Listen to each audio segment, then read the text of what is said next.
Danielle McKenzie, who represents Ward 1 on the Moore City Council, says she has made the difficult decision to leave midterm and will step down from the City Council this month. McKenzie has represented Ward 1 since 2016, but says she was looking for a way to serve in May of 2013. So the first time I decided to get involved in the city was actually at Planning Commission, and I remember it was right after the May 20th, 2013 tornado. I think maybe the next water bill, and there's an insert that says lots of important things that I hope everybody reads. But when I received that, there was a position for Planning Commission, and I had just finished my master's and thought that's something I could do and give back to the city that I've grown up in and that I love. McKenzie was appointed to the Planning Commission in 2013. Then she ran for the City Council Ward 1 seat in 2016. She says she went into the role with an open mind and a passion for helping Moore grow in a healthy way. I'm not sure I expected anything. I didn't have any kind of preconceived notions, but it was a very unique time. From 2013, there was a lot of funding for federal funding dollars to rebuild projects. And then it seemed like as soon as we closed that door, then there were COVID projects.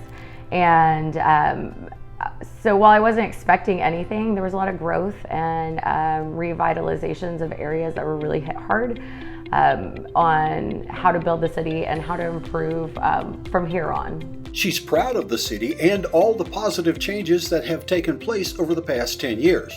At the top of her list of favorite things is the 34th Street Bridge project. Actually, the one thing that I would say was the most fun was the 34th Street Bridge.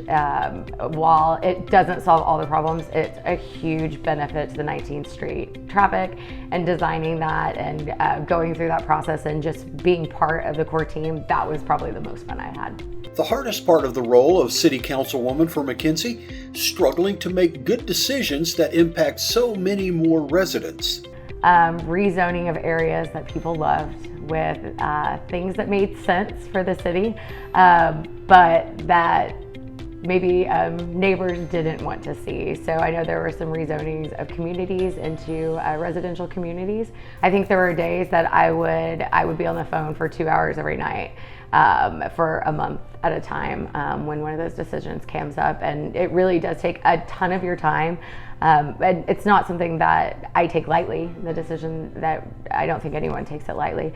And it did go through a lot of revisions and changes to make sure that it was something that could be a semi-compromise. In spite of those tough moments, McKenzie says it's not easy to walk away from serving her fellow residents. That's probably the hardest part, to walk away from council, because and part of my story is my youngest son is going into his senior year.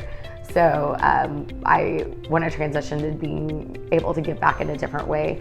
But my husband and I both met at Moore, and gosh, now I'm going to be like the goofy crier, but we met at Moore High School. So we built a house and a home and a family about 2 miles from where we both lived. So this is definitely home, definitely home.